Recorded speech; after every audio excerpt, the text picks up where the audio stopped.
je suis très heureux de vous transmettre à l'ouverture de ces 15e assises mes sentiments les plus chaleureux et vous redire l'estime que j'ai pour le travail que vous accomplissez. Depuis 2008, les relations entre la FIDEF et l'OIF se sont poursuivies et approfondies en accord avec la stratégie que vous vous êtes donnée.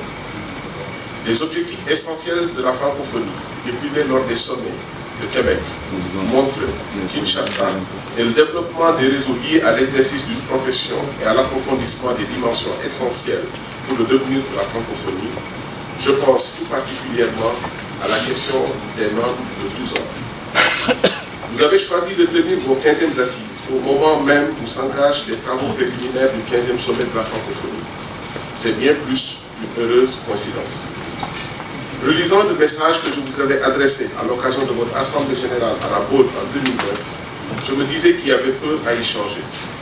Le monde continue d'évoluer d'une façon qui le laisse souvent stupéfait au sens originel, immobilisé par l'étonnement. Mais les défis restent les mêmes et nous avons d'autant plus le devoir de lutter pour essayer de gérer cette évolution, de l'orienter dans les directions les plus positives possibles. Je rappellerai donc 3 points essentiels à mes yeux. D'abord, la place et le rôle du français comme langue scientifique, technique, économique et juridique. L'engagement des associations professionnelles telles que la vôtre a été d'une grande importance pour l'adoption de l'article 40 de la déclaration de Montreux, qui, 40 ans après la signature du traité de Niamey, a enfin reconnu et proclamé cette dimension spécifique de notre langue commune. C'est capital, car, comme nous le rappellent souvent nombre de nos partenaires, c'est du français de son rôle historique dans la construction d'un droit international et du système multilatéral que le plurilinguisme tire son fondement juridique et sa légitimité. Si nous cédons sur ce point, c'est la loi du plus fort qui s'instaure. Au vrai, la domination de l'anglo-américain, on justifiera par des considérations d'économie et d'efficacité, mais qui conduit à un applaudissement inéluctable des échanges et de la pensée. Ensuite, le rôle des milieux professionnels dans la construction, le maintien et la croissance de cette francophonie scientifique, technique, économique et juridique, et le défi de la formation qui leur est lancé. C'est dans la pratique quotidienne, confrontée à un déferlement sans précédent d'innovation et de changement, que peut se créer une langue répondant aux besoins des acteurs économiques et sociaux. Si cette langue ne s'invente pas avec eux et pour eux, si elle ne parle pas aux nouvelles générations en quête à la fois d'une place dans la société et d'un espoir dans l'avenir, les emprunts se multiplieront jusqu'à remettre en cause sa structure. La vision et les valeurs qu'elle porte et sa capacité à les transmettre. C'est donc à vous, professionnels de toute spécialité, qu'il revient de proposer aux régulateurs de la langue les mots et expressions qui rendent compte au mieux de vos pratiques, de vos découvertes et de vos objectifs et qui vous font capables de les partager. Enfin, bien entendu, la place des normes, de leur établissement et de leur diffusion. Cela reste un combat largement sous-estimé et mal compris, malgré les efforts du réseau de normalisation de la francophonie. Je compte donc sur tous les professionnels, quel que soit leur domaine, pour en mesurer à l'ensemble de la communauté francophone le caractère essentiel sous 2 aspects. Celui de la langue d'abord et de sa capacité à tout dire, ce qui nous renvoie à mes 2 points précédents, celui tout aussi important de la régulation, de la confiance et d'un ordre du monde fondé sur la redevabilité et la transparence. Je sais que vous avez devant vous des travaux d'envergure sur des matières difficiles, largement soumises aux influences et aux pressions d'un système financier qui semble se soucier de moins en moins de l'humanité ordinaire et qui cède trop volontiers au vertige extrême.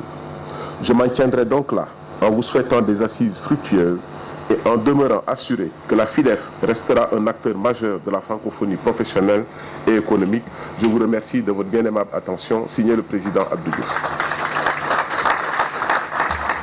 À présent, je vais céder la parole au président du Conseil supérieur de l'Ordre des experts comptables de France pour dire quelques mots au nom de la profession francophone. Cher Joseph. Je crois qu'on peut rendre un hommage particulier à Mamour pour la qualité de ses interventions.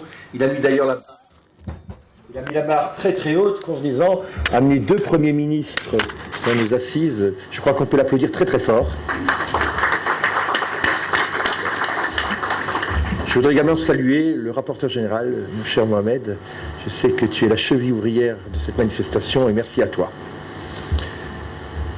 L'engagement de notre profession sur le sujet de l'économie informelle avec un regard particulier sur l'économie émergente. Voilà une problématique qui nous honore, qui nous engage, qui engage notre profession, nous, les acteurs de la transparence et de la confiance. Nous en avons une responsabilité particulière, à nous d'en être dignes. La confiance, n'oublions jamais ce mot. La confiance, c'est d'abord la confiance que placent en nous nos clients. Elle nous oblige. Ce lien particulier qui fait qu'un de nos clients se confie à nous, accepte, justement, alors qu'il est dans l'économie informelle, de se confier à un tiers et à un professionnel, voilà quelque chose qui est important. La confiance, c'est également la confiance que place en nous l'environnement, les pouvoirs publics, nous, les acteurs de l'assiette fiscale. Et là aussi, dans l'économie informelle, Monsieur le Premier ministre, ce n'est pas toujours évident, parce que de quelle façon chacun, chacune peut-il apporter son écho pour participer aux mesures de redressement, participer à la couverture santé, à l'éducation d'un pays, sachant, comme le disait tout à l'heure le Premier ministre du Malawi, que 20% de zéro, ça ne fait toujours que zéro. La confiance des institutions financières. Je salue le représentant de la Banque mondiale. Nous sommes acteurs de la confiance qui permet le crédit. Nous sommes donc au cœur de l'ensemble du système économique. Et pas seulement des grandes entreprises. Je le souligne. Ce qui est important, c'est que nous sommes au cœur de toutes les entreprises, de la plus petite à la plus grande. À nous d'être les acteurs du système d'information de l'entreprise. Quand elle est toute petite, à nous d'être en capacité de dire aux chefs d'entreprise « Faites ce que vous savez faire de mieux, produisez, vendez et faites confiance à votre expert comptable pour s'occuper de tous les tracas administratifs. » Et, mon cher président l'IFAC, plus l'entreprise va grandir et plus notre rôle va changer, va bouger. Mais vous voyez qu'avec une seule profession, nous devons être en capacité d'accompagner tout le type d'entreprise. Nous revendiquons aujourd'hui, tous ensemble, dans cette salle, la fonction de tiers de confiance. Parce que c'est la confiance qui génère l'activité durable et qui fait tant défaut dans nos économies industrialisées, la crise est là, et dans les économies émergentes. Or, ne nous leurrons pas, le cercle vertueux, c'est que c'est seule la confiance durable qui génère l'emploi et les richesses durables, car c'est cette confiance liée à notre action, à nous de transparence, comme tu le disais Mamour, qui permet le crédit, qui permet l'investissement, qui apporte l'innovation, la croissance, les richesses et l'emploi. Et il n'y a pas d'autre chemin que la confiance qui permette la croissance et l'emploi. Nous, tiers de confiance, nous permettons le déblocage de verrous qui empêchent au cercle vertueux de fonctionner. Et dans tous les systèmes d'économie, grandes économies, petites économies, économies virtuelles, économies souterraines même. La confiance, c'est également la confiance en nos atouts, en nos fondamentaux, que nous partageons tous dans cette salle. J'allais dire à notre ADN commun. La science, la conscience, l'indépendance. La science tout d'abord parce que nos clients, l'environnement économique fait appel à nous pour notre compétence. Nous avons une responsabilité, nous avons à nous former tout au long de notre vie. La conscience ensuite, c'est le corpus déontologique et normatif. C'est ce qui permet, c'est ce qui est notre colonne vertébrale.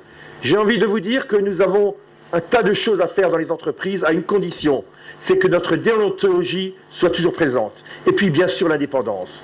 L'indépendance, la clé de voûte, la vertu cardinale.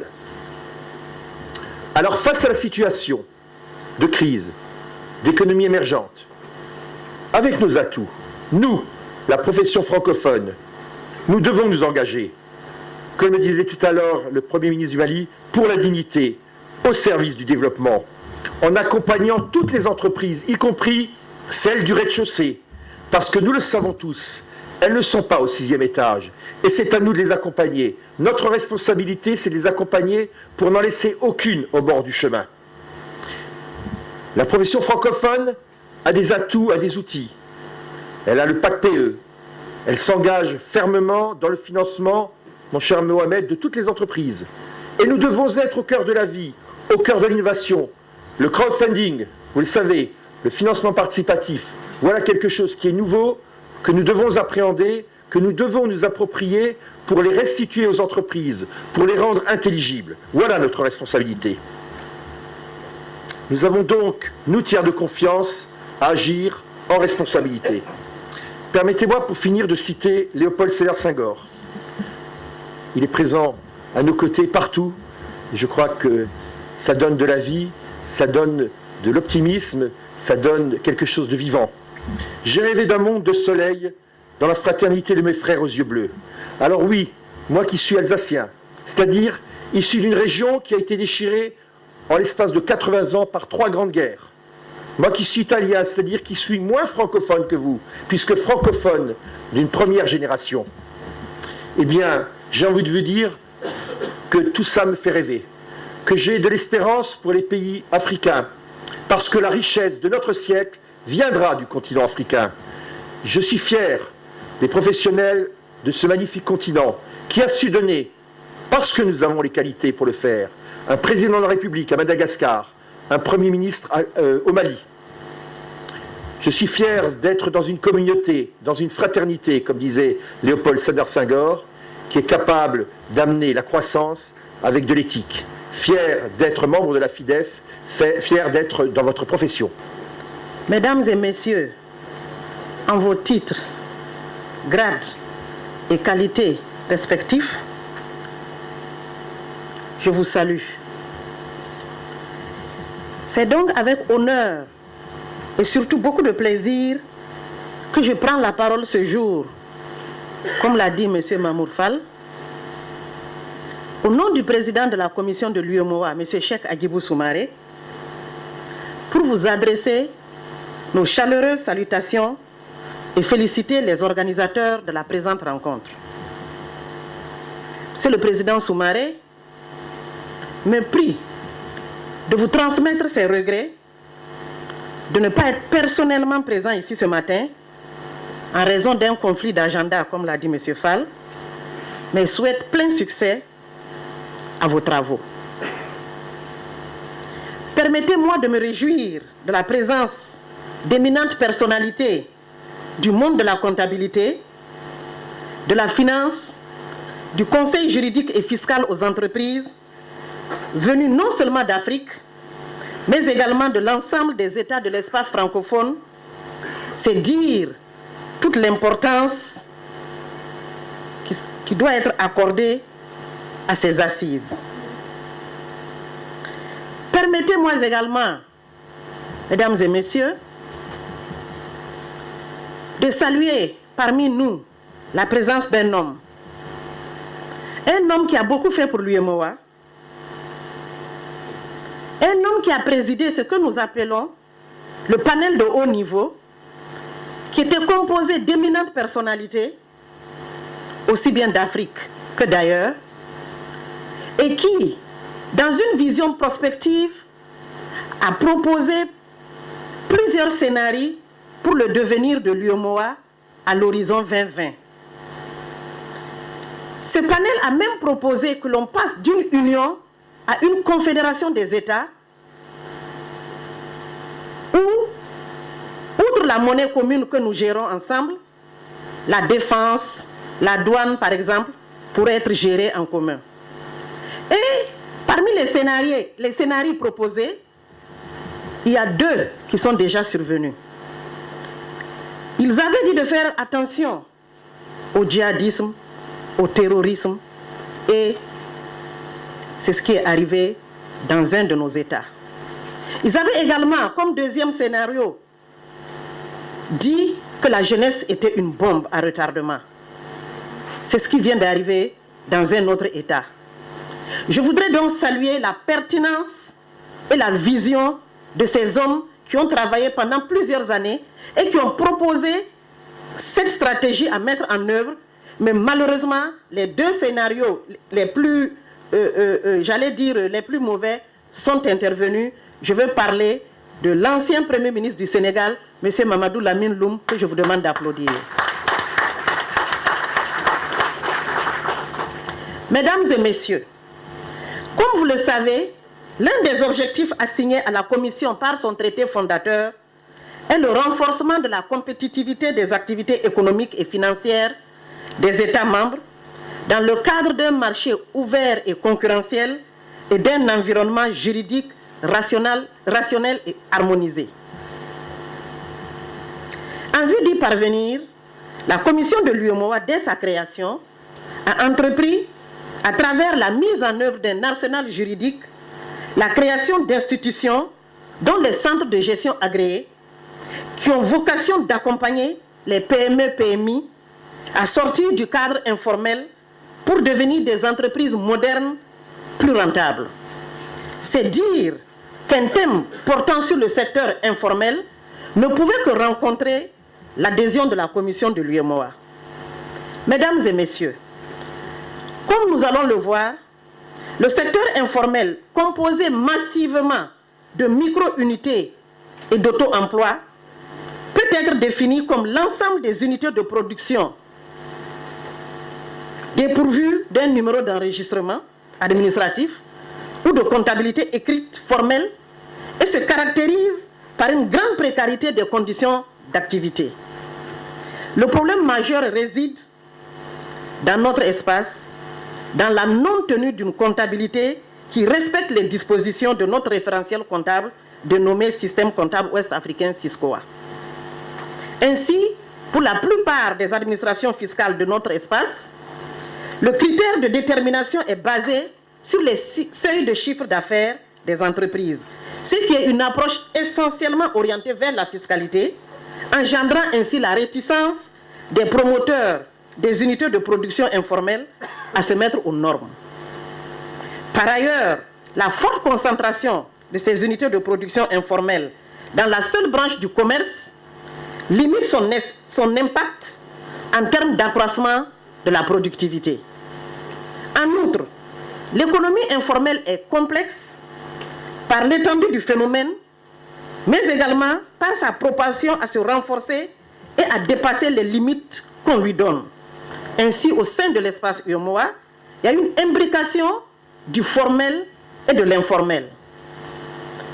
Cependant, bien que la définition et l'identification de ce secteur rendent difficile la connaissance de son poids au sein de nos économies, on peut néanmoins trouver des statistiques entre 2009 et 2013 qui disent que l'économie informelle a représenté environ 51% du produit intérieur brut de l'espace UEMOA. La préoccupation majeure qui nous anime est de déterminer comment atteindre l'objectif assigné au centre de gestion agréé, constatant l'insuffisante appréhension du secteur productif au regard de l'importance et du développement des activités économiques du secteur informel. Il faut noter que la volonté de la Commission de l'UEMOA, à travers la mise en place de ces centres de gestion agréés, vise à apporter aux unités de production informelles une assistance en matière de comptabilité, de fiscalité, ainsi qu'en matière de formation par la création de structures appropriées. Ce qui pourrait permettre de sortir de l'informel tous les petits contribuables, et notamment les PME-PMI, pour en faire des opérateurs économiques modernes, ayant une existence légale et une administration comptable régulièrement constituée, comme l'a souhaité le Premier ministre du Mali. À cet égard, il sera possible de constituer de véritables pôles d'information et d'appui technique dans les domaines de la comptabilité, de la gestion et de la fiscalité. En perspective, il sera aisé de mieux appréhender les facultés contributives des opérateurs économiques concernés.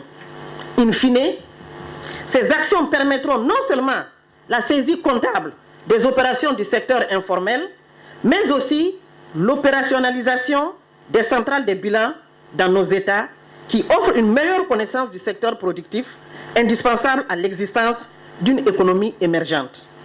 C'est pourquoi cette rencontre doit répondre aux attentes liées au rôle des acteurs de la comptabilité dans le développement économique et social de nos États.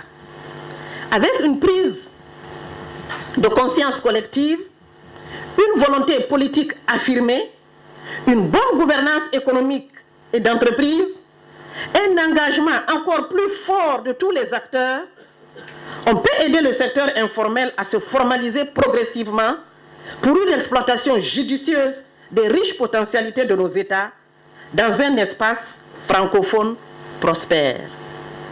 C'est sur cette note d'espoir que je termine mon propos en réitérant aux organisateurs de cette rencontre les sincères remerciements de la commission de l'UEMOA pour avoir judicieusement retenu cette thématique sur le secteur informel.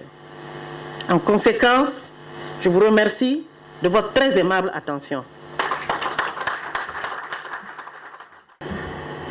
Messieurs les présidents, les nombreux présidents d'organismes internationaux représentés ici, merci de ces mots d'introduction, comme toujours aimables de la part du président de la FIDEF.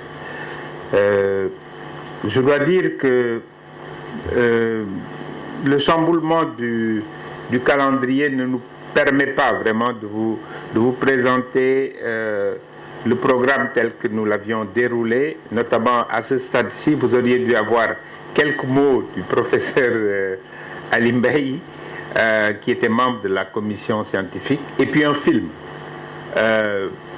Compte tenu du chamboulement du calendrier, on m'a demandé de vous présenter quelques mots et aussi d'évoquer la démarche de la commission scientifique, mais sans déflorer bien sûr le sujet, puisqu'aussi bien, je pense, c'est de nos cogitations de ce matin, de cet après-midi et de demain que devront sortir les solutions que l'on espère les plus adaptées, les plus idoines pour bien adresser cette question, cette problématique centrale du secteur informel.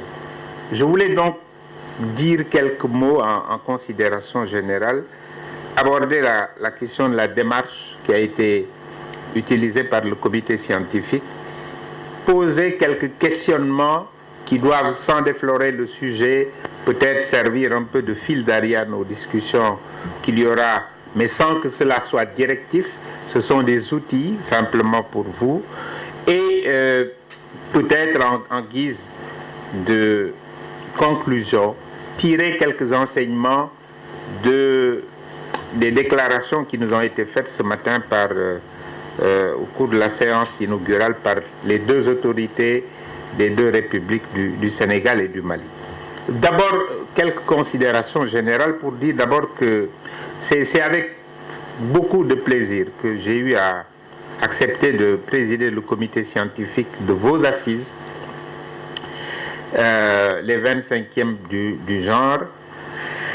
Et je dois avouer que j'étais à la tête j'ai eu d'autant plus de plaisir que j'étais à la tête d'un comité scientifique composé de personnalités éminentes, d'experts avisés, et à l'expertise pointue et à l'engagement fidèle, et qui m'ont permis même à distance et souvent par téléphone, quelquefois au cours de séances animées organisées par M. Mamour Fall, qui nous ont permis de mener toutes nos cogitations, nos discussions, nos préparations de documents, la préparation de ces assises en un mot, pendant plusieurs mois, mais de manière tout à fait périodique.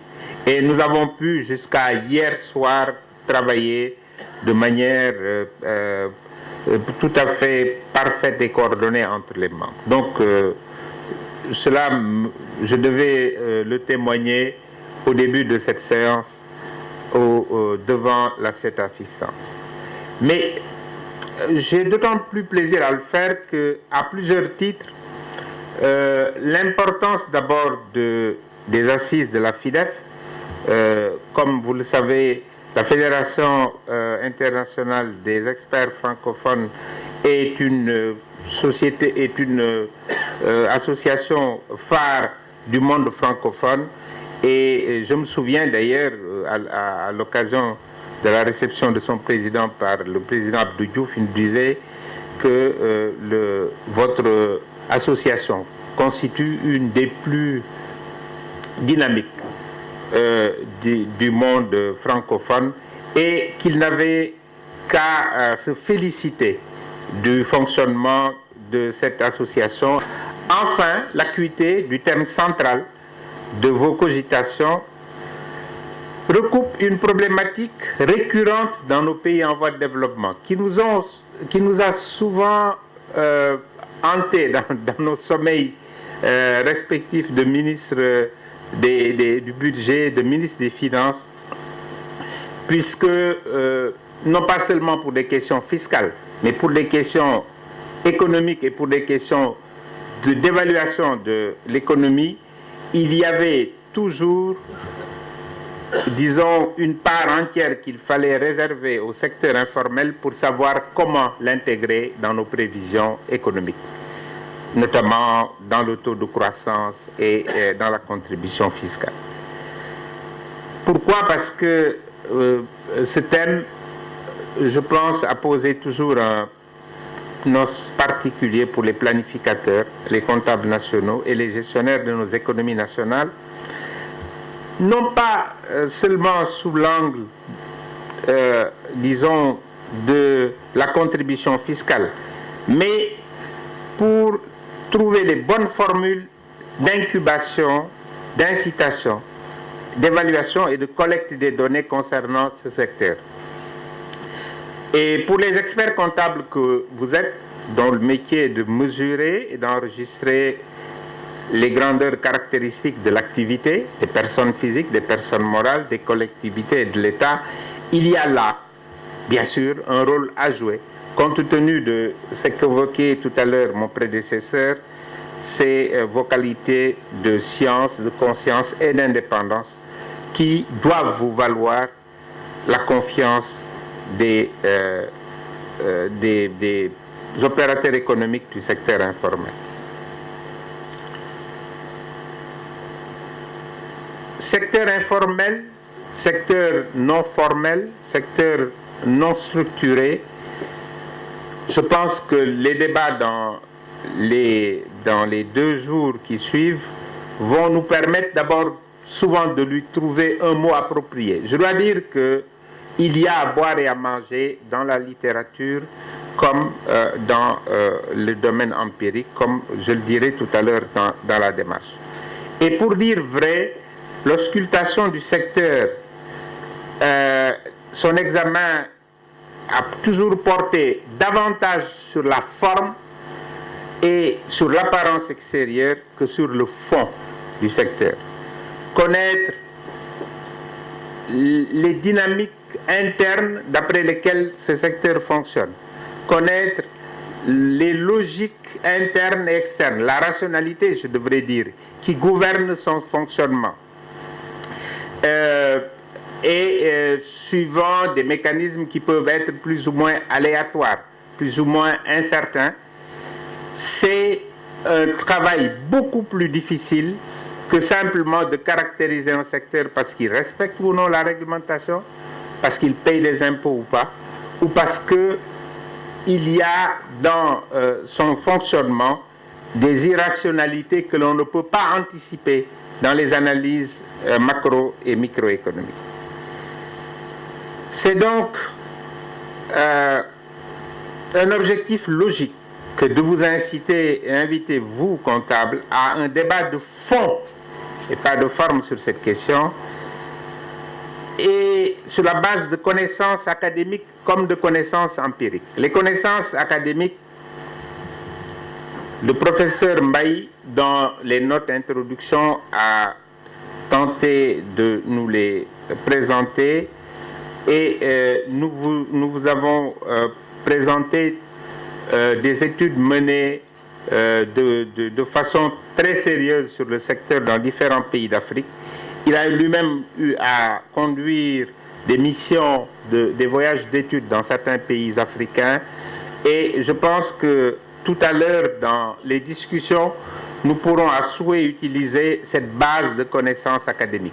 Mais à côté de cette connaissance académique, il y a la connaissance empirique de personnes issues de milieux économiques divers que nous avons conviés à vous présenter aujourd'hui et demain leur expérience du secteur, comment ils ont eu à évoluer dans le secteur et comment ils ont pu connaître des succès et de l'insuccès. Maintenant, à présent, la démarche. Pourquoi d'abord ce thème? Nous l'avons étudié du point de vue de l'économie informelle telle qu'elle fonctionne dans nos États, mais telle qu'elle se présente partout dans le monde à des degrés divers. Si nous voulons rendre justice à ce concept, nous dirons que l'économie informelle existe partout dans le monde, dans tous les pays, développés comme sous-développés.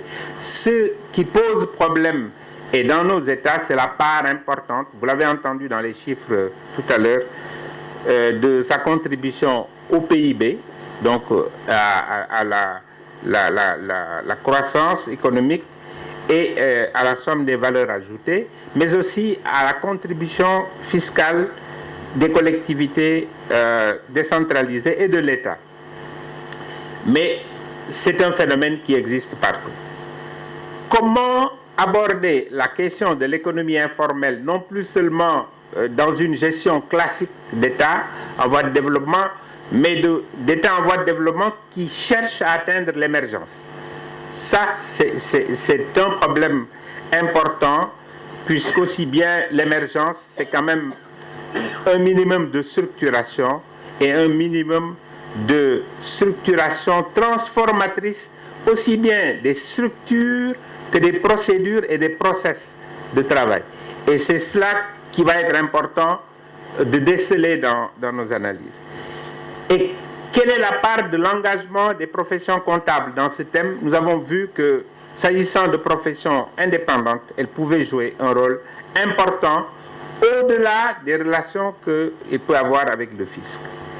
Ensuite, nous avons essayé de faire une analyse économique qui pose un diagnostic des impacts et essaie de dresser une typologie de l'entreprise informelle. Parce qu'entre la petite vendeuse du coin de rue et l'entreprise, la grande ou moyenne entreprise qui a de la comptabilité mais qui ne paye pas ses impôts, il y a à boire et à manger dans la typologie des entreprises informelles. Notre choix délibéré, qui peut être critiquable, mais qui vous offre une méthodologie, c'est de dire un peu quelle est la panoplie, le spectre des entreprises du secteur informel, de les caractériser, de les mettre en boîte, et ensuite de chercher maintenant les stratégies propres à chaque catégorie, au lieu d'essayer de trouver une stratégie globale qui ne marcherait pas et qui peut-être explique d'ailleurs les insuccès et les échecs que nous rencontrons aujourd'hui.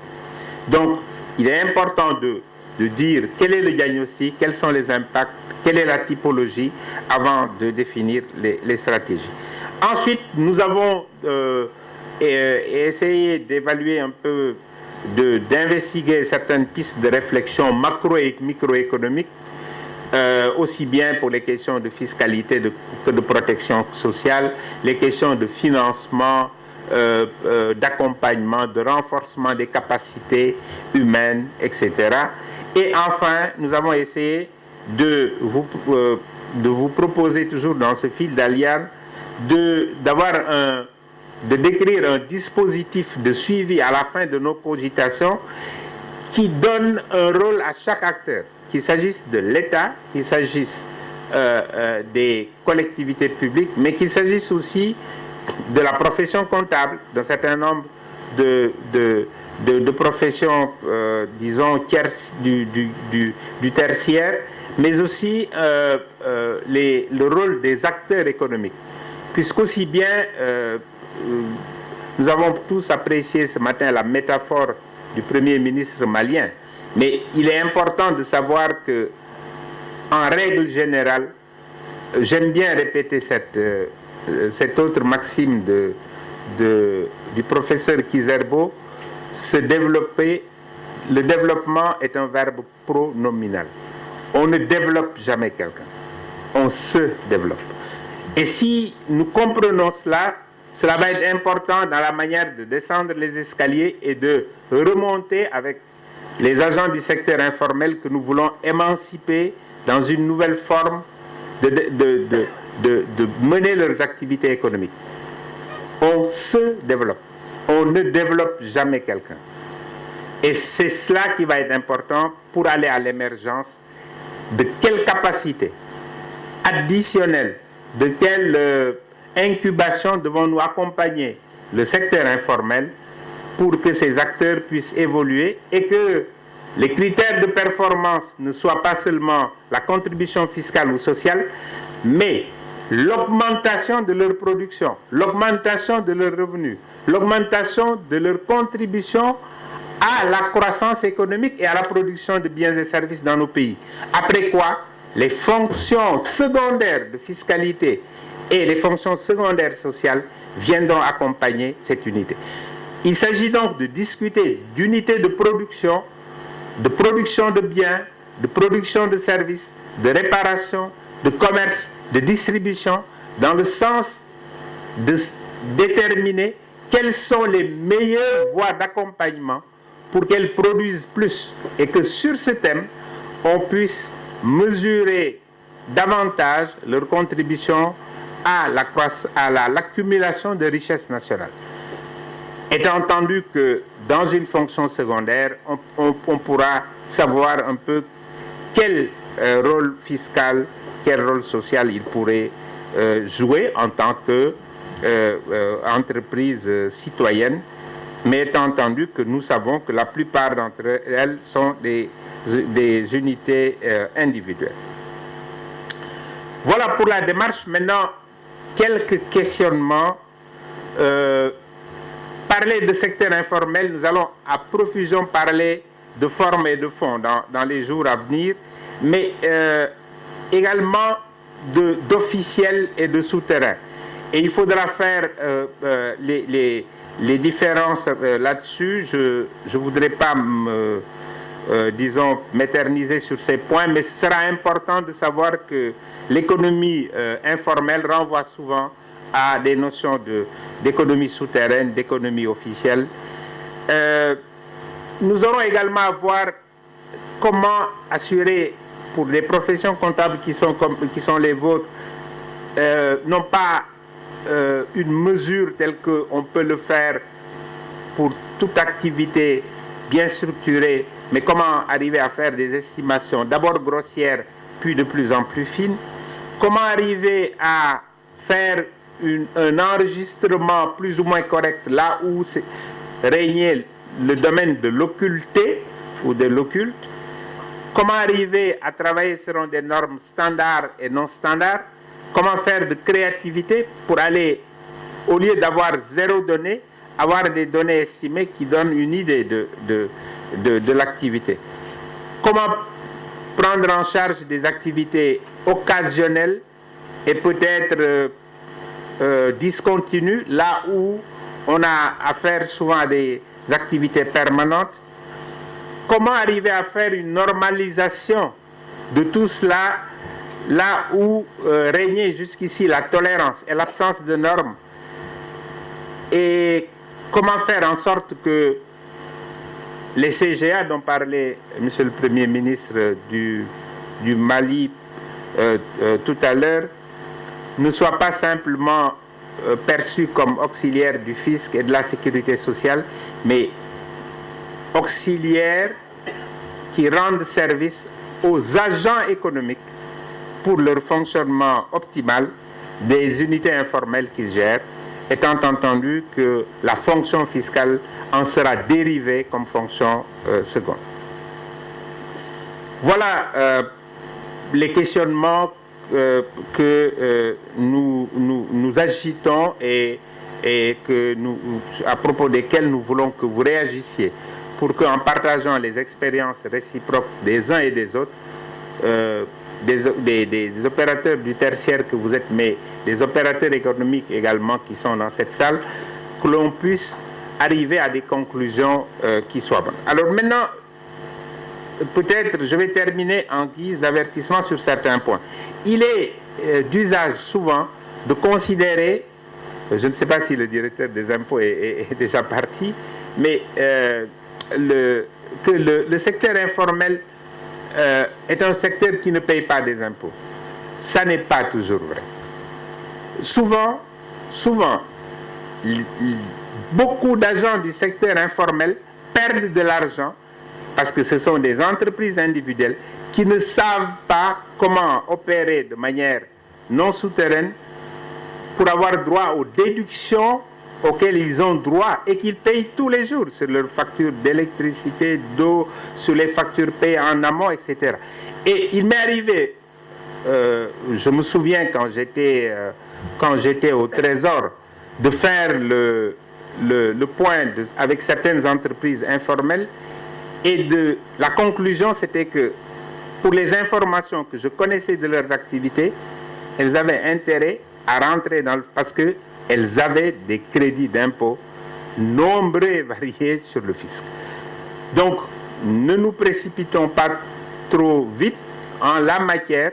Ce qui est important, je pense, c'est de mettre en avant l'activité de production de biens et services qu'il faut optimiser. Et après, on verra maintenant quelles sont les meilleures formules pour que la déclaration d'impôt puisse suivre. Mais il n'est pas sûr que le secteur informel soit le secteur où on paye le moins d'impôts.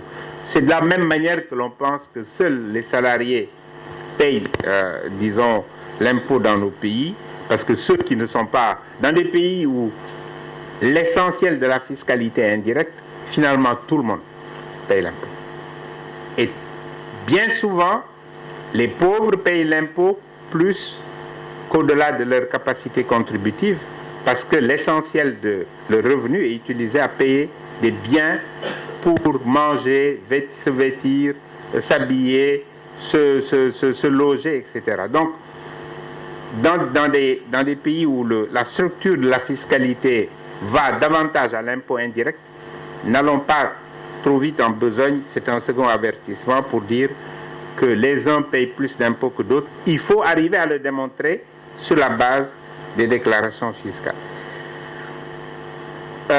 L'autre point qui est important, l'autre point que je voulais évoquer, qui est tiré du discours du Premier ministre du Sénégal, je pense, c'est la question de la couverture sociale, la question de la microassurance et du microcrédit dont le Premier ministre du Mali a appelé. Ce sont également des notions que nous devrons aborder dans le même sillage que la PME, la PMI, ou la fabrique, ou la manufacture, ou l'artisanat, qui sont souvent d'ailleurs classés dans le secteur informel, parce que de leur statut dépendent souvent les premières incitations que l'on peut offrir au secteur informel pour évoluer et pour aller dans le sens d'une structuration transformatrice.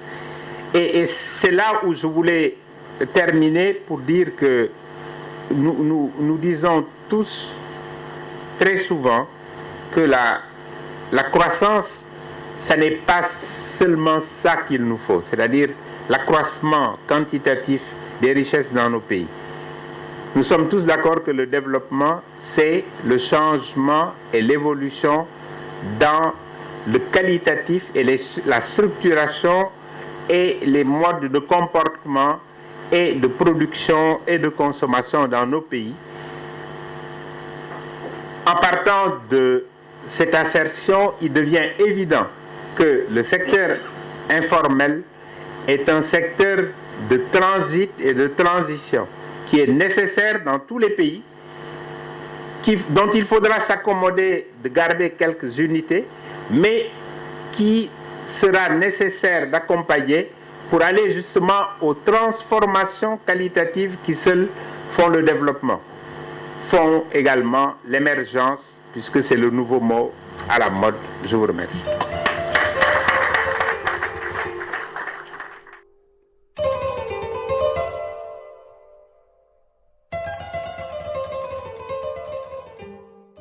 Merci.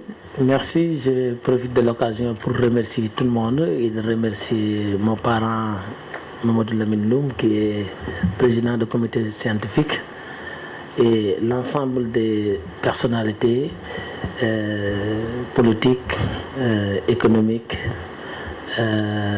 entreprises, et remercier aussi Mamour Fall, qui est le président des experts et qui m'a encadré aussi. Bon, je pense que pour parler de ce que nous faisons, c'est pas moi, c'est une équipe, hein, c'est une équipe. CCBM, c'est une équipe depuis qu'on a commencé. On fait beaucoup, on est dans beaucoup d'activités, mais chaque activité, il est indépendant de sa gestion.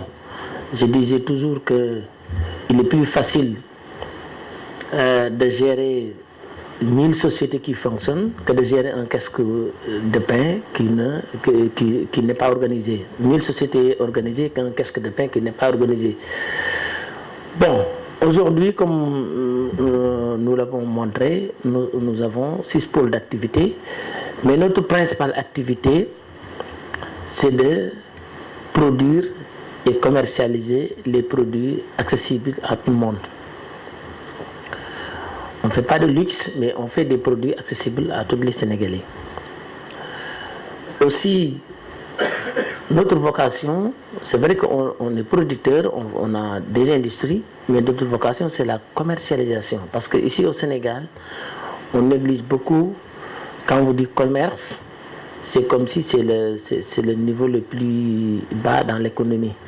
Et moi, je me dis aujourd'hui, même si on dit que les entreprises, il y a 70% de l'informel, moi je me dis qu'il y a 100% de l'informel. Parce que si on dit que c'est ça l'informel, je vais revenir dessus après pour expliquer. Bon, je n'ai pas besoin de représenter le groupe parce qu'on l'a déjà présenté au niveau du film. Parce que si vous prenez même les entreprises les plus formelles, les plus productives, que ce soit dans le secteur télécom, dans le secteur agroalimentaire, 100% de leurs clients, c'est du secteur informel. Donc 100%, ils sont obligés de faire une pratique d'informel. Mais est-ce que c'est informel et productif pour notre économie? J'ai dit non.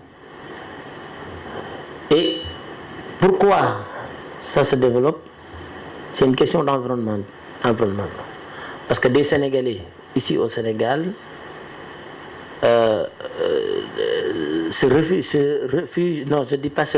s'émigrent vers les États-Unis et la France. Mais ils vont aller faire les mêmes pratiques, mais le système qu'ils vont trouver sur place ne leur permet pas de pratiquer de l'informel. Je prenais un exemple, un taximan qui est là, qui est un taximan informel, mais il se déplace demain aux États-Unis, il ne peut pas faire de l'informel là-bas. Donc, avant de parler des personnes, de tout ça, il faut parler du système.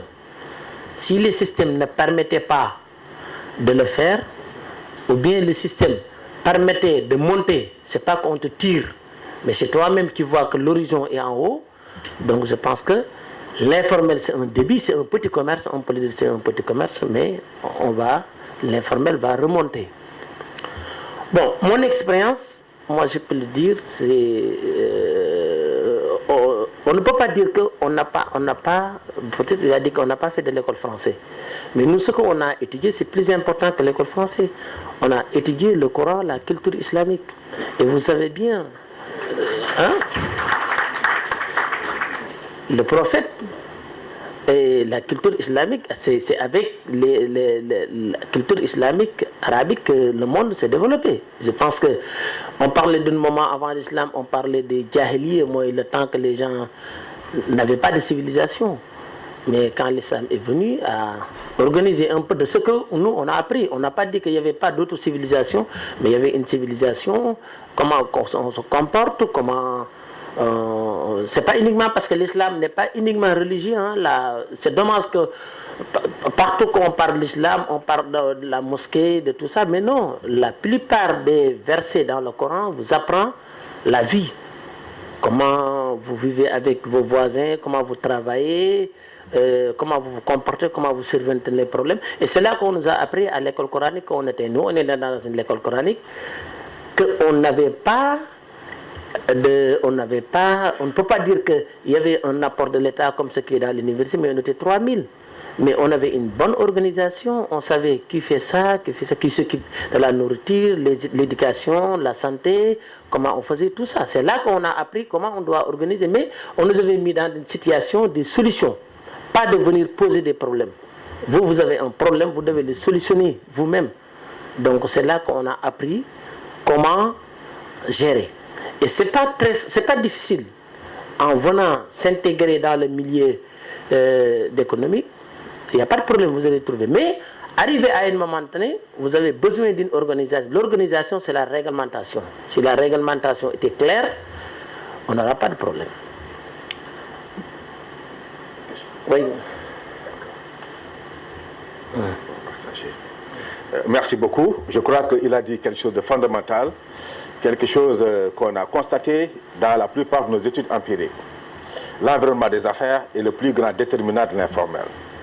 Je vous donne un exemple qui a été documenté par 2 de mes collègues. C'est l'exemple de l'Afrique australe. Les pays où l'environnement des affaires est meilleur et où l'État est fort, comme la Namibie et l'Afrique du Sud, ont un niveau d'informalité beaucoup plus faible et un développement de l'informel plus faible que dans les autres pays, qui partagent par ailleurs toutes les autres caractéristiques, sauf la qualité de l'environnement des affaires et, je veux dire, le fait que l'État soit fort pour faire appliquer les règlements. Je crois que ça, c'est important. Une autre question que je voulais lui poser, je crois qu'il l'a un peu abordé, et c'est 2 questions que je vais mettre en parallèle. La première, c'est que malgré cet environnement des affaires défavorable, son groupe a connu une croissance fulgurante. Là où d'autres groupes ont échoué. Je voudrais qu'il nous explique quels ont été les moments forts de la trajectoire du groupe. Et qu'est-ce qui explique le succès qu'il a eu et contrastant avec l'échec des autres. Ça, c'est la première question. La deuxième question que je voudrais lui poser, il a commencé à l'aborder, c'est lié à son éducation. Au Sénégal, on s'est rendu compte que la plupart des produits de l'école française sont en général des fonctionnaires.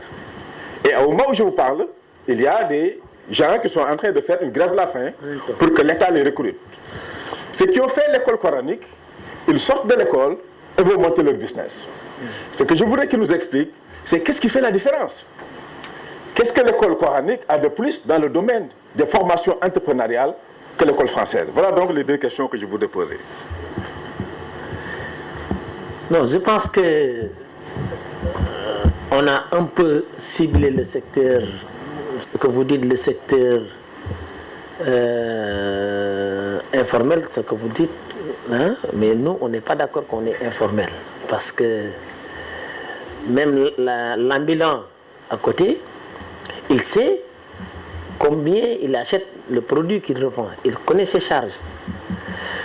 Bon, la seule chose, c'est au niveau des services fiscaux. Parce que chaque fois qu'on parle de formalisation, on vous dit que vous formalisez, vous déclarez. Moi, j'ai racheté des sociétés, mais quand j'ai regardé sur le qu'il a de Mamour Fall, qu'on l'a audité ensemble, mais on a vu des pratiques qui étaient pires que ce que l'informel faisait. Donc je pense qu'il faut qu'on sépare en disant que peut-être les personnes qui n'ont pas fait l'école française et les personnes qui ont fait l'école coranique. Bon, l'école coranique, il faut que, je ne sais pas comment on va chercher un jour un nom pour parler un peu de cette informelle et de formelle. Mais on est d'accord, vous nous appelez informel, on peut l'accepter, mais on n'est pas informel. Voilà. Bon, la réussite, dépend beaucoup de choses. Hein? Dépend beaucoup de choses. Bon, pour nous, on est des croyants, on dépend de la chance, il y a plein de choses. Mais quand même, on a une culture, ou bien on croit que un problème n'existe pas, il n'y a que des solutions. Il n'y a que des solutions.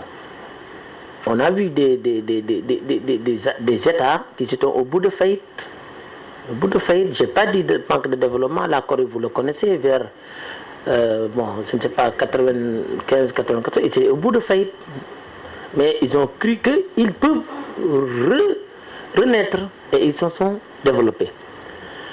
Bon, nous à CCBM, on suit les règles de développement, mais chaque fois qu'il y a un problème, on dit quelle est la solution. On parle peu des problèmes, on parle de la solution. Qu'est-ce qu'on peut faire pour solutionner ce problème-là? Mais quand même, les difficultés restent toujours. Le plus que vous agrandissez, c'est là qu'il y a plus de difficultés. Je vais vous donner un passage. Bon, c'est très difficile pour moi de parler pourquoi les autres n'ont pas réussi et moi j'ai réussi. Ça, je ne peux pas le dire parce que c'est difficile de le dire, parce que la réussite, on ne peut pas dire qu'on a réussi dans la vie. Le jour que j'ai pris mon retraite, que je ne travaille plus, c'est là que je me dis que j'ai réussi maintenant. Mais toujours, on est en train d'affronter des difficultés. Bon, mais quand même, la difficulté que le secteur informel, que vous dites informel, vive, le secteur qui n'ont pas fait de l'école, c'est comme ça. Vous commencez avec 0, vous faites un ambulant, mais on ne vous a pas montré, vous êtes ambulant, demain vous voulez être tablier, vous pouvez avoir beaucoup plus d'avantages. Non, c'est le contraire. Vous êtes ambulant, vous vendez, vous n'avez aucune charge, on vous aide même. Vous allez voir les politiciens et tout ça, vous dites que je n'ai rien, on va vous aider, on va vous aider. Donc, cette personne-là, demain, nous ou bien vous le poussez en lui disant que viens, on vous donne une table à côté, mais tout de suite, le lendemain, le taxe commence. Hein? Payer un peu d'heure, il va dire que moi, même s'il gagne plus, il n'est pas été formé qu'il doit payer quelque chose.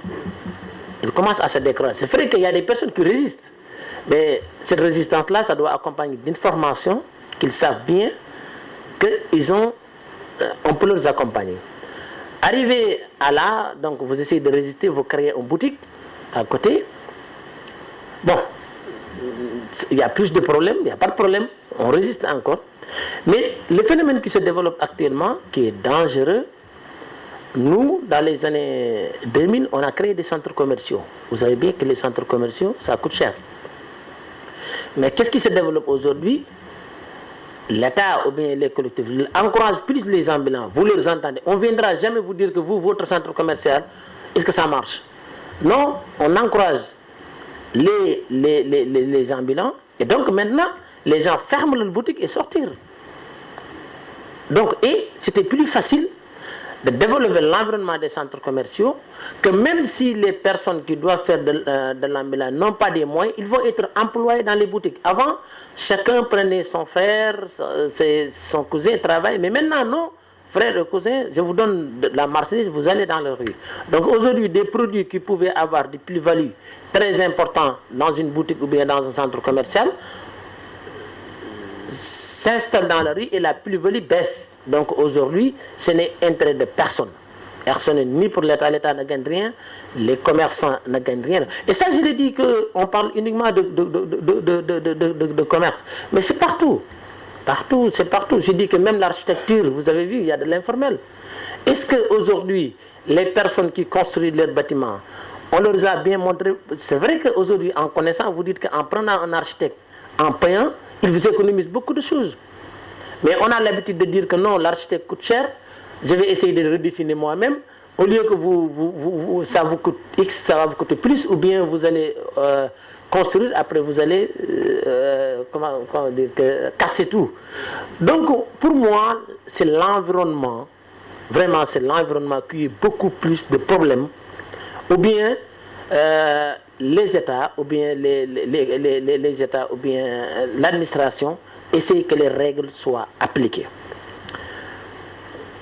Deuxième point, c'est... Bon, je parle pourquoi on n'a pas réussi, hein. Je ne peux pas parler pourquoi, on n'a pas réussi.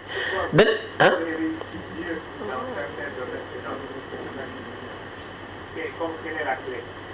Bon, la clé, nous, c'est notre diversification. Je vous dis la vérité. Si aujourd'hui, après que j'ai pris les rênes, que je me suis resté là où seul, que j'étais... On ne parle plus de CCBM. Hein. L'avantage, ça veut dire qu'aujourd'hui, on a plusieurs activités. De temps en temps, une activité est attaquée parce que vous savez que quand l'informel est là, il n'y a plus de règles. Chacun voit que CCBM vend des téléviseurs. ça marche très bien, ou nous, on va s'y mettre. Et tout le monde plonge dessus, et c'est à terre, et demain, on attaque l'autre, on attaque l'autre. Notre réussite, c'est le fait qu'aujourd'hui, les activités, de temps en temps, il y a des problèmes, l'autre le supporte, et ce qui n'est pas normal. Ce qui n'est pas normal. Hein? Normalement, les activités devraient être, chaque activité prenne une bonne chemin. Mais, moi je pense que, bon, il est bon, comme on en a discuté hein, quand vous étiez Premier ministre, même si quand vous étiez ministre du budget, ouais, on a commencé, et c'est lui-même qui m'a appelé, hein, je le connais, je l'entendais comme ça, mais un jour c'est lui-même qui m'a appelé en venant en me donnant des conseils. Et je pense que c'est ça qui manque un peu. Aujourd'hui, quand on voit une personne qui réussit, c'est un peu de dire que cette personne-là a tout. Bon. Je répète encore, la réussite est difficile de dire, hein? La réussite est difficile de dire, mais je peux parler que les problèmes que les autres vivent. Que les problèmes que les autres vivent. Je donne un exemple, encore sur le domaine de l'agriculture que je suis rentré. C'est vrai que j'ai pris l'initiative en disant que 1 milliard pour dire que j'importe du riz. C'est plus facile. Vous n'avez que 2 personnes. Vous pouvez aller importer du riz. En le vendant, il n'y a pas de problème. Vous pouvez gagner aujourd'hui, vous pouvez perdre. Mais si vous devez prendre 1 milliard en allant l'investir, ça vous prend 2 ans d'investissement. Et aujourd'hui, au Sénégal, on en parle de l'autosuffisance de riz. Mais, qu'est-ce qu'on dit? Il faut produire beaucoup. Mais moi, je dis que le problème n'est pas la production. Est-ce que ce qu'on a produit, qui est même 200 000 tonnes, est-ce qu'on le vend facilement? Non. Moi, j'ai fait 300 hectares, mais je n'arrive pas à le vendre. Parce que l'importation est beaucoup plus facile. Beaucoup plus facile.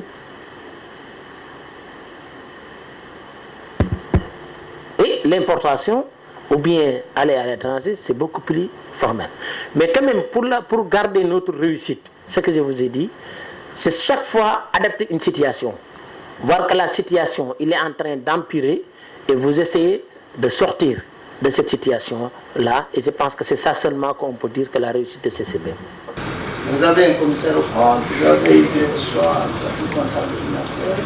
Comment vous avez ressenti ce changement? Avec tous les conseils, j'espère bien qu'on vous a donné, sorti du lot. Parce qu'on a vu l'expérience, une expérience pareille au Mali. Un homme qui était au grand marché de Bamako, qui a été le premier industriel malien. Je vais parler de feu Mamadou Saleh Diallo. Malheureusement, décédé après.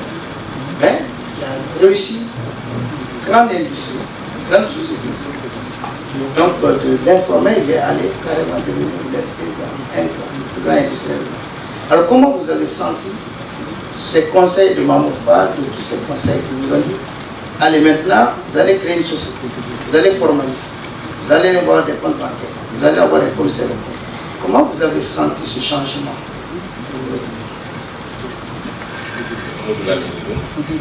Et en partie par Serigne lui-même. C'est le problème de concurrence un peu déloyale que le secteur de l'informel pose au secteur formel. La question est de savoir si celui qui relève du secteur informel supporte plein pot la TVA qu'il ne peut pas transmettre parce qu'il est consommateur final. Comment se fait-il que malgré tout, avec ces 18% qu'il supporte, il est plus compétitif que celui qui ne supporte pas la TVA avec le mécanisme de la déduction? Merci. Appliquer, ce n'est pas une difficulté de pouvoir appliquer notre idée, mais c'est la réglementation. Parce qu'aujourd'hui, je donne un exemple. Vous donnez à une personne un taxi, le système d'américain, c'est que vous achetez une licence, vous donnez quelqu'un un taxi, et s'il ne paye pas, vous le récupérez. Il n'y a pas de problème. Mais ici, non. Avant de récupérer, le système judiciaire est très long, et après, il y a les médias, il y a chacun dit que ça se bloque. Mais au niveau de nos sociétés, vraiment, on est très bien organisé. On a chaque pôle que vous dites, il y a un directeur de pôle, il y a un directeur général, il a toutes ces là, et c'est pas à moi de temps en temps de donner des règles. De temps en temps, j'arrive à vouloir faire quelque chose, mais si le directeur général voit qu'il ne peut pas, c'est pas possible, il va me dire non, c'est pas possible. Si vous voulez, on vous le passe dans votre compte courant ou bien vous nous le payez. Et ça se passe toujours chez nous. On n'a pas ce problème-là d'un système d'organisation.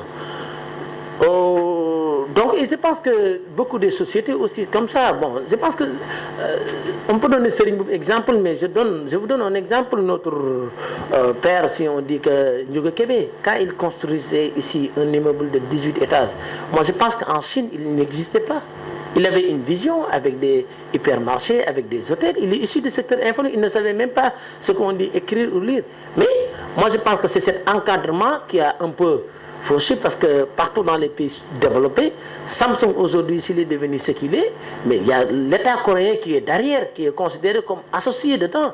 Il ne le laisse pas faire n'importe quoi, il ne le laisse pas. Même quand, vous avez vu, quand General Motors commençait à avoir des problèmes, on a pris l'argent public, on l'injectait dedans pour le faire relever, pour qu'il marche. Mais c'est le contraire. De temps en temps, bon, nos amis des services fiscaux, de temps en temps, une entreprise qui a des difficultés, peut-être même, je ne sais pas, je ne peux pas aller au-delà de ça, mais c'est une question de discussion,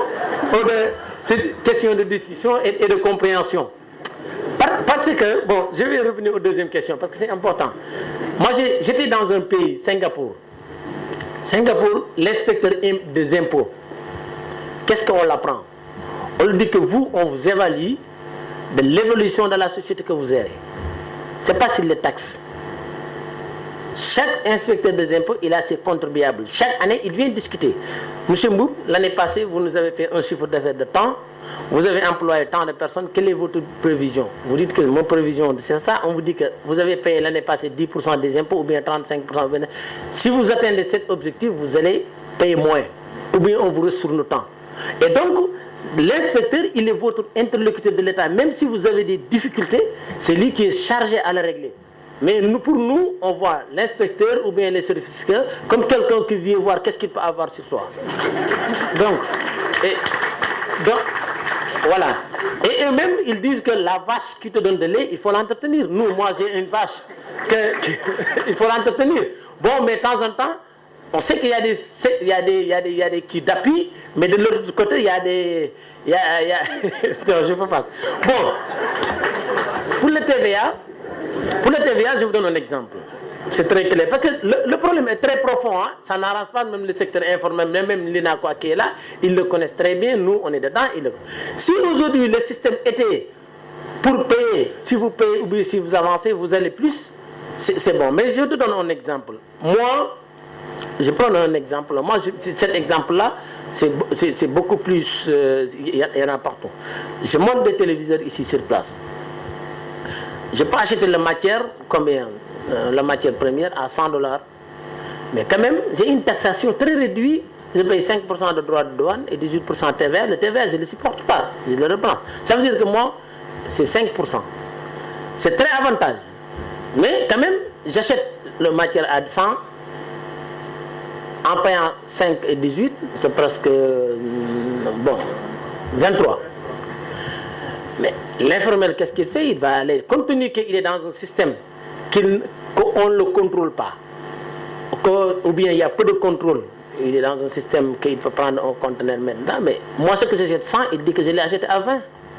On lui fait 50% de droits de douane. Il a combien? 10. Donc vous dites que vous avez une industrie, mais vous n'êtes pas compétitif. Et donc ça c'est un problème. Moi je pense que si on avait aidé le secteur informel, qu'il sache que cette pratique-là, c'est pas bon parce que cette pratique-là, on peut le faire quand on est petit. Mais si vous voulez agrandir, tu ne peux pas le faire. Tu ne peux pas le faire. Qu'est-ce que vous êtes obligé de faire? De créer plus de 100 comme vous. Aujourd'hui, demain, moi je pouvais, tout ce que j'ai fait dans l'importation, je le passe si je verse à la douane, plus de douane, TVA, tout ça, plus de 2 ou bien 3, 4 milliards. Je pouvais le réduire jusqu'à 300 millions. Mais qu'est-ce que j'ai fait? J'ai créé 300 comme moi, et chacun amène des noms différents. Bon, donc, où est le problème? Donc, c'est pour ça que je reviens encore pour vous dire que c'est le système. C'est le système c'est le système. Mais si on ne règle pas le système, je pense que c'est très difficile, et ça c'est le rôle des autorités, c'est très difficile de faire développer le secteur que vous dites informel. Je m'appelle Ali Abdiel Dramé, ancien fonctionnaire. J'ai eu l'avantage d'avoir connu dans une autre vie le père de notre interlocuteur. J'en profite pour le féliciter très sincèrement parce que je connais un peu le groupe CCB. Ma question est-ce qu'en ce moment vous avez un centre de formation? Parce que dans cette entreprise, il y a un minimum d'éthique et c'est important. Il a une éthique de base qui est fondée sur sa culture familiale et sur son enseignement, disons, social. Les gens ont tendance à réduire ça à un enseignement religieux. Il a raison quand il dit que la religion islamique, ce n'est pas seulement les mosquées. Heureusement d'ailleurs pour nous. J'aimerais donc savoir s'il y a un centre de formation et d'abord, avant le centre, une politique de formation du personnel. Je vous remercie. On prend le deuxième intervenant. Merci. Je voulais poser à celui deux questions. La première question, c'est surtout pour aider la salle à tirer les leçons de son expérience. Deux questions. La première question, c'est par rapport au passé. Comment, et pour illustrer la question du professeur tout à l'heure, comment expliquez-vous le relatif insuccès, je ne veux pas parler d'échec, de votre incursion dans le domaine de la petite distribution de produits alimentaires? Vous vous souvenez que quand j'étais ministre du budget, je peux le dire maintenant parce que c'est prescrit, l'État vendait la Sonadis et M. Bouk est venu me demander s'il pouvait participer à l'appel d'offres. Je l'ai découragé en lui disant c'est une société qui est par terre, qui n'a pas d'actifs. Et je pense que l'avenir pour vous, c'est de faire des franchises et d'avoir une enseigne à vous et d'obtenir, de multiplier, qu'il y ait 1000 autres Sonadis que d'autres feraient à. Et il a lancé l'opération Free-Group. Quelques temps après, on était déjà sorti des affaires d'ailleurs.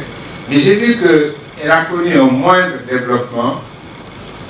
Est-ce que c'est dû au calibrage de la niche qui a été choisie, la petite épicerie, l'équivalent du franc-prix français dans les années 60, plutôt que la structure plus grosse, parce que 10 ans après, une nouvelle structure, Citydia, est en train de faire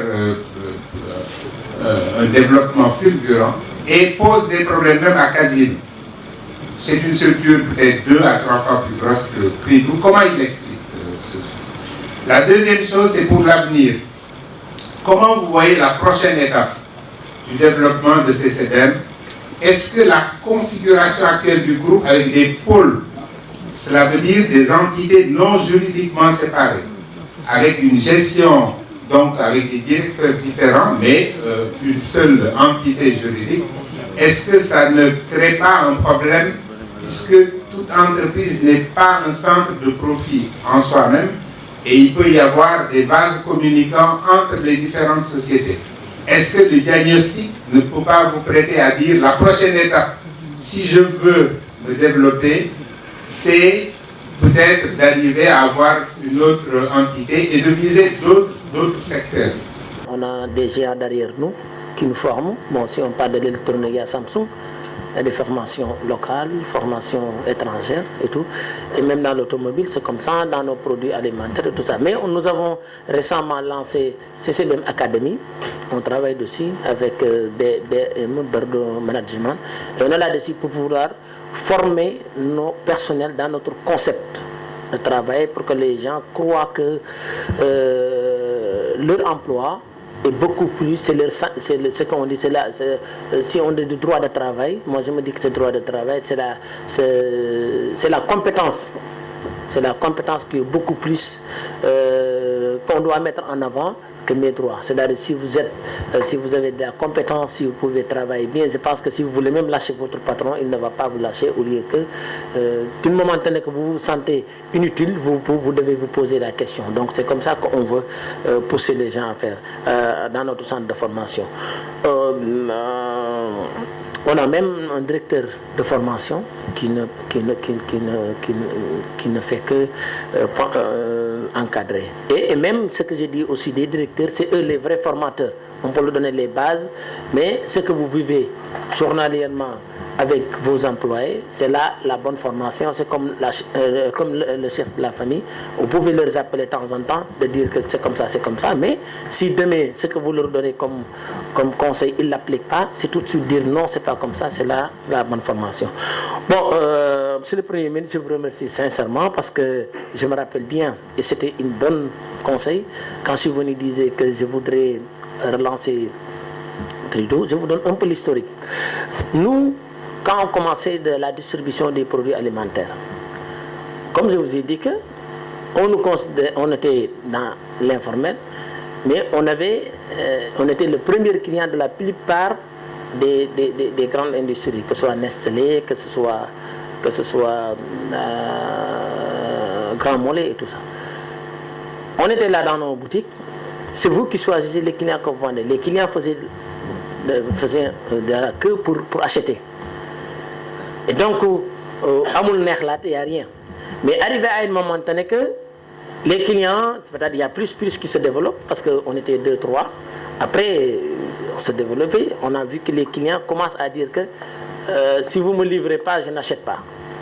Donc nous, on avait vu dans ce temps-là, la distribution est directement dans le détail. Parce que entre le prix, entre la plus-value à la production, la plus-value entre les prix de revient achetés à l'usine et consommateur, de temps en temps, il y a 40% ou bien 50%. On avait dit qu'on se développe, c'est là que je suis venu voir. On a pensé à créer Pridou. Pridou, on l'a développé petit à petit, avec des boutiques. Mais en 2009, l'État, avec l'augmentation du prix, a fait un appel d'offres pour créer un réseau. C'est là que si je vais suivre votre conseil, en continuant à développer petit, il n'y aura pas ça. Mais on se lance dessus. Bon, l'État a mis des fonds, nous on a mis des fonds, mais le problème, on l'a tellement médiatisé que même les personnes qui sont prises en crédit, ils le considéraient comme l'argent de l'État. Vous arrivez à leur imposer, c'est des boutiques de 5-6 millions, si la personne paye, vous prenez un avocat, il vous dit qu'il faut payer 500 000 provisions, tout ça, ça arrive. Et les gens ne payent pas et commencent, même si vous leur poussez à là, ils vont prendre la presse et tout ça. Donc, il est devenu très décourageant. Et à la fin, comme je vous donne un exemple, à la fin, quand l'État a vu que le projet ne marche pas, on l'a proposé toutes les difficultés qu'on a, mais il dit que ce n'est pas notre problème. Vous occupez d'avec eux et nous, vous nous payez. On dit il n'y a pas de problème, on vous paye. Mais en réalité, nous, on le faisait pour créer de l'emploi. Je pense que si c'était comme ce qui se passe aux États-Unis et partout le système de franchise, quand vous le mettez, si la personne ne respecte pas tout de suite, avec une petite procédure policière et tout ça, la personne, on lui dit que paye ou bien on ferme. Parce que, comme je vous dis, on l'a fait sur ça, on l'a fait sur les taxis, quand on a lancé les taxis bleus, on l'a mis les taxis des femmes. Mais tout ça, vous arrivez à un moment donné, vous allez être le victime. C'est ça que je dis, une fois j'ai dit à Nommé, on devrait créer une association des patrons victimes. Vous êtes victime voilà. Vous êtes victime. Mais je pense que dans la vie, on ne dit jamais que ce projet est mort-né. Moi, je pense toujours à dire qu'il faut qu'on le refait. Comment on le refait? Nos services travaillent dessus. Et je pense que on pense avoir des personnes qui ont des gens dans le métier, qui ont leur boutique, qui marchent bien, et d'aller vers eux. Parce que l'échec, c'est qu'on est allé créer des personnes qui n'ont jamais... C'est vrai que c'est normal. C'est normal d'aller voir un ambulant, quelqu'un qui sortait de l'école ou bien qui sortait de Dara, vous lui dites que je vous installe tel et tel. C'est bon. Si aujourd'hui la législation permettait qu'aujourd'hui la personne ne paye pas et demain c'est une autre, il n'y a pas de problème. Mais vous le prenez, quelqu'un de la famille ou bien même au niveau des personnes judiciaires, il vous dit que oui, il n'y a pas de problème. Si vous le prenez ça, il n'aura plus rien. Mais qu'est-ce qu'il y a derrière? Ça veut dire que vous le laissez Mais cette affaire-là pouvait créer plus de 10 après. Mais le fait qu'aujourd'hui vous le laissez, vous dites non, c'est fini, voilà. C'est ça. Bon, globalement, ça, bon, c'est vrai que le système Citydia Casino se développe. Mais ça aussi, c'est un système à encourager. Parce qu'au lieu de dire que les personnes des boutiques doivent être partout en côté, c'est mieux de développer des grands centres. Parce que je donne un exemple très simple là, très simple. L'eau produit au prix de revient, c'est même pas 100 francs. 100 francs ou bien 120 francs. Mais au détaillant, c'est 350 francs. Qu'est-ce qui explique? En France, l'eau produit peut-être 75, mais vous allez dans le supermarché à côté, vous l'avez acheté à 100 francs, les cristallines. Parce que ça quitte directement de l'usine et directement au supérette. Il n'y a pas beaucoup d'intermédiaires. Mais nous, notre eau, vous allez le sortir, vous allez l'amener au magasin. Après, le grossiste vient l'acheter avec son camion transporté. Arrivé là-bas, le demi-grossiste le transporte, le charretier le transporte. À la fin, le prix devrait être 150 francs au consommateur, mais se retrouve à 350 francs.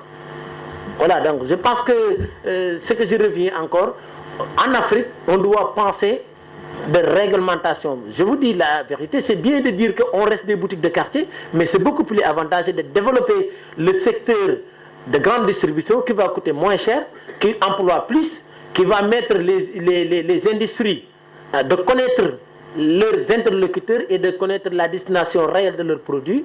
Et c'est vraiment... C'est mon avis.